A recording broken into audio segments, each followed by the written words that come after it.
Hello दोस्तों, आज हम देखिए इंटायर वीडियो फिर लेकर आए हैं। सेशन 1 डाले थे, आज सेशन 2 है। इंटायर वीडियो सेकेंड, इसमें जितने भी भारत के जिसको नोबेल पुरस्कार मिला है, जितने भी भारतवासी हैं, सभी को एक साथ हम नोबेल पुरस्कार जिसको मिला, कौन कौन ईस्वी में मिला, किस खोज के क्षेत्र में मिला, सब हम यहाँ लिखे हैं और बढ़िया डिटेल में समझाते हैं। आप लोग आज जितने भी कंपटीशन का एग्जाम होगा, जो भी कंपटीशन जीके जीएस, आज 2.5 घंटा 2 घंटा की क्लास चलेगी और इसको पूरा क्लियर करेंगे। जीके जीएस को आसान बनाने के लिए हम ट्रिक पर मेथड बनाए हैं और कंसेप्ट पर बनाए हैं और डिटेल से भी बताएंगे किस किस क्षेत्र में मिला नोबेल पुरस्कार। देखिए, पहले ट्रिक है, यहाँ लिख देते हैं, आप लोग उसे बोल दिए हैं।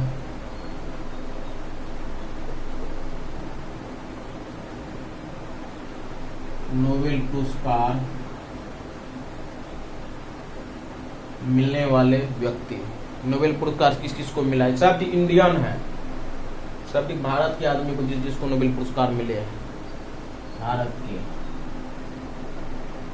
बोल दिए हैं। भारत के जिस नागरिक को नोबेल पुरस्कार मिला है उसके बारे में आज हम बात करेंगे डिटेल से। देखिए, ट्रिक है, एक लाइन की ट्रिक है, ये ट्रिक है। ट्रिक है, रवि सर हमारे सुबह आम 9 बिके, अब क्या करें? एक बार फिर हम इसको रिपीट कर देते हैं। रवि सर हमारे सुबह आम 9 बिके, अब क्या करें? देखिए, रवि से रविंद्रनाथ टैगोर को 1913 ईस्वी में नोबेल पुरस्कार मिला साहित्य के क्षेत्र में, और ये एशिया के प्रथम व्यक्ति है जिसको नोबेल पुरस्कार मिला है। सबसे पहले भारत की बात नहीं कर रहे हैं, रविन्द्रनाथ टैगोर को। आप लोगों को पता होगा, राष्ट्रगान भी यही लिखे हैं। बंगाल के हैं, कोलकाता में इसका जन्म हुआ है। बहुत विद्वान था रविन्द्रनाथ टैगोर, उसको गुरु का भी उपाधि दिया गया। रविन्द्रनाथ टैगोर को गुरु का भी उपाधि दिया गया। यही महात्मा गांधी को गांधी का उपाधि दी थी। रविन्द्रनाथ टैगोर को 1913 ईस्वी में नोबेल पुरस्कार मिला है। ठीक है। सर रमन को 1930 ईस्वी में नोबेल पुरस्कार मिला है। प्रकाश के प्रकीर्णन के खोज के बारे में, फिजिक्स भौतिकी के क्षेत्र में मिला है। फिजिक्स के क्षेत्र में सब इंडियन है, जितना भी है। सर रमन को 1930 ईस्वी में नोबेल पुरस्कार मिला है प्रकाश के प्रकीर्णन के खोज के बारे में। देखिए, हरगोविंद खुराना को 1968 ईस्वी में नोबेल पुरस्कार मिला है। प्रोटीन संश्लेषण के क्षेत्र में मिला है, चिकित्सा के क्षेत्र में प्रोटीन संश्लेषण के बारे में बताया। हरगोविंद खुराना, सब अपन भारतीय हैं। हरगोविंद खुराना को 1968 ईस्वी में नोबेल पुरस्कार मिला है। तो हमारे से देखिए, मदर टेरेसा को 1979 ईस्वी में नोबेल पुरस्कार मिला है शांति के क्षेत्र में। जो बच्चे लोग पीड़ित जटिल समस्या को, गरीबी को मिटाकर इसको शांति के क्षेत्र में नोबेल पुरस्कार मिला है। बहुत सारा काम किया मदर टेरेसा को। वैसे देखिए, इसको एक भी संतान नहीं था, फिर भी सब लोग इसको माँ के नाम से बुलाते थे, मदर टेरेसा को। पूरा भारत इसका ही बहुत ही अच्छा काम की। शांति के क्षेत्र में इसको नोबेल पुरस्कार मिला। शादी न की थी मदर टेरेसा, इसको भारत रत्न पुरस्कार भी मिला था इसको, मदर टेरेसा को। शांति के क्षेत्र में मदर टेरेसा को 1979 में। आज जितने भी भारतीय को नोबेल पुरस्कार मिला है, सबके बारे में हम बताएंगे।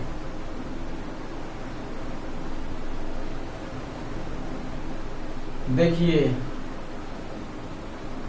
सुबह से सुब्रहाम्यम चंद्रशेखर को 1983 ईस्वी में ब्रह्मांड में तारों की संरचना के बारे में नोबेल पुरस्कार मिला। अब ब्रह्मांड के बाद भी थोड़ा हम कर लेंगे। वैसे हम सोचे ज्योग्राफी का फर्स्ट चैप्टर जो ब्रह्मांड है उसको थोड़ा डिटेल से बताया।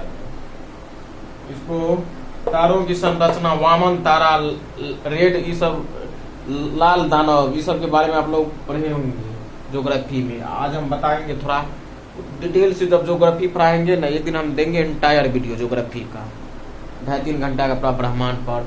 सूर्य से पृथ्वी का दूरी क्या है, चंद्रमा से क्या है, मंगल से क्या है, शुक्र से क्या है, अरुण, वरुण, बुध, सब से, और इसका व्यास कितना है। इसको 1983 में, ये अभी खगोल शास्त्र के बहुत बड़ा वैज्ञानिक है, अमेरिका में रहता है, अमेरिका में रहते थे पहले, लेकिन अपन इंडियन है, चंद्रशेखर जी। चंद्रशेखर लिमिट भी ज्योग्राफी में पढ़िएगा। वामन तारा के बारे में खोज किया था। तो देखिए, आम से अमृतसेन को 1998 ईस्वी में, आप लोगों को दिखाई दे रहा है, 1998 ईस्वी में, और से आम से अमृतसेन को 1998 ईस्वी में नोबेल पुरस्कार मिला। अर्थशास्त्र के क्षेत्र में गरीबी तरीबी से बहुत पीड़ित है, उसको कंट्रोल करने के लिए, कोई भी देखिए, कोई भी देश गरीबी से घिर जाता है, संकट से उबारने के लिए बहुत बड़ा बड़ा अर्थशास्त्री का जरूरत होता है, मैथमेटिशियन का जरूरत होता है। कैसे इसको हम देश को अच्छा ढंग से चलाए, नहीं तो गरीबी से तबाह हो जाता है। हाल फिलहाल में पाकिस्तान के हाल देख लिए, आटा कितना महंगा हो गया था, गेहूं। हाल फिलहाल में भूखमरी श्रीलंका में भी देख लिए, एक बार तो उत्तर कोरिया में भी भूखमरी था, भारत उसको अन्न प्रदान किए थे। अपना देश तो है कृषि प्रधान देश है, आप लोगों को पता होगा। तो अर्थव्यवस्था के क्षेत्र में, अर्थशास्त्र के क्षेत्र में इसको नोबेल पुरस्कार मिला। किसको? अमर्त्य को, 1998 ईस्वी में। सब अपन इंडियन है, ठीक ना, गरीबी कम करनी। तब है नियोपोल को 2001 ईस्वी में, नियोपोल को 2001 ईस्वी में साहित्य के क्षेत्र में नोबेल पुरस्कार मिला। ये अपना कलम से दुनिया को हिला दिया। ये व्यक्ति, इस नियोपोल, साहित्य के क्षेत्र में इसको नोबेल पुरस्कार मिला 2001 में। तो है वी कृष्ण को 2009 में नोबेल पुरस्कार मिला है। परमाणु स्तर पर राइबोसोम कोशिका मशीनरी की माप के लिए इसको नोबेल पुरस्कार मिला है 2009 में। वी रामकृष्ण को।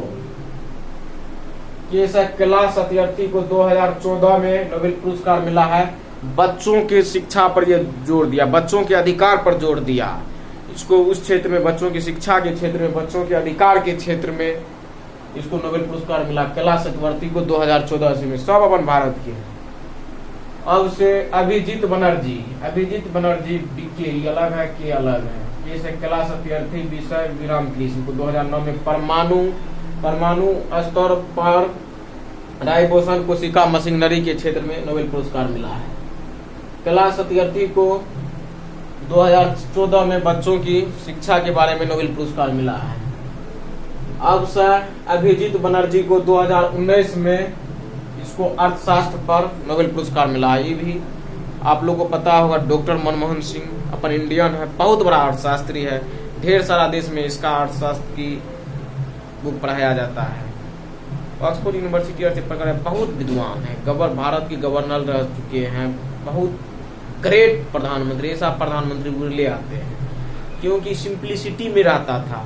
आजकल के प्रधानमंत्री जैसे वो फेंकता उतना नहीं था, करता। जो देखिए, 3 प्रकार के आदमी होता है, एक कहता है और करता नहीं। पहले व्यक्ति वह है जो सिर्फ करता है, कहता नहीं। दूसरा कहता भी है और करता भी है। तीसरा खाली डिंग डांग मारेगा, करेगा नहीं। तो सब प्रधानमंत्री थे, बहुत अच्छा डॉक्टर मनमोहन सिंह थे। वो भारत के 2 बार बहुत बड़ा बड़ा आर्थिक संकट से भारत को बचाए थे। इंग्लैंड में सोना को गिरवी रखकर। वैसे उसको सबको अर्थशास्त्री नहीं कहा जाता है, बहुत विद्वान थे, पीएचडी और किए थे। तो जितना भी भारत के व्यक्ति को नोबेल पुरस्कार मिला है, सबको हम डिटेल से बता दिए हैं। किस किस क्षेत्र में मिला, किसको साहित्य के क्षेत्र में मिला, किसको भौतिकी के क्षेत्र में मिला, किसको कोशिका के क्षेत्र में मिला, किसको तारे के क्षेत्र में मिला। हम स्पष्ट लिंक भी दिए हैं। अब देखिए, थोड़ा ब्रह्मांड के बारे में बात कर लेते हैं। जब इसका नाम आता है सुब्रमण्यम चंद्रशेखर को 1983 ईस्वी में तारों की संरचना के बारे में, पी के बारे में, तो हम इसके बारे में बता देते हैं। देखिए, अब इसको हम मिटा देते हैं और आप लोग ध्यान से देखिएगा। यहाँ ब्रह्मांड के बारे में थोड़ा डिटेल से हम बताते हैं।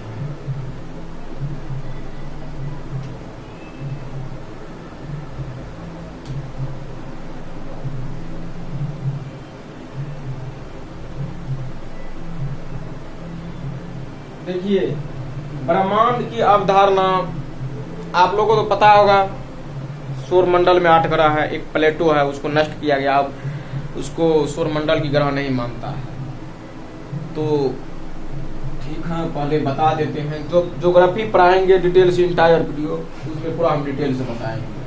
देखिए, मिस्र और यूनान के एक बहुत बड़ा खगोल शास्त्र हुआ था। उसका खगोल शास्त्र हुआ था कोल्डियम टोलमी। 141 ईस्वी में वह बताया, 141 ईस्वी में वो बताया कोल्डियम टोलमी, मिस्र यूनान के बहुत बड़ा खगोल शास्त्री था।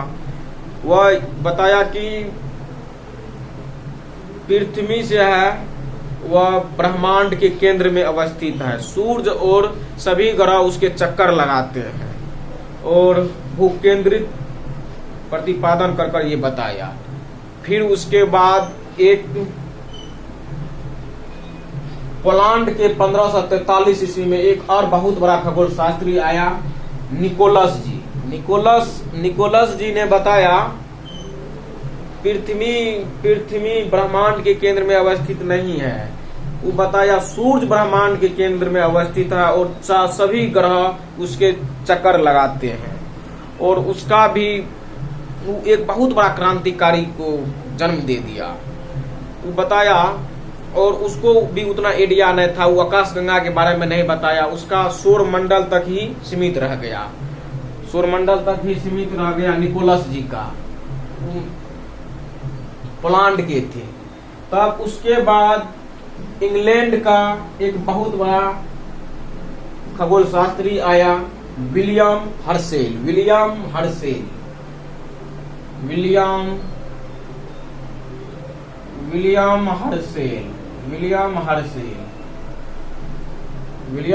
बहुत बड़ा खगोल शास्त्री आया। उन्होंने 1805 ईस्वी में बताया कि आकाश गंगा भी है, ब्रह्मांड तक सीमित नहीं रहा ब्रह्मांड। उसका बात तो सटीक था निकोलस जी का। एक मिनट रुकिए, आज के लिए यहीं तक। जय हिंद। दूसरा दिन हम बताएंगे।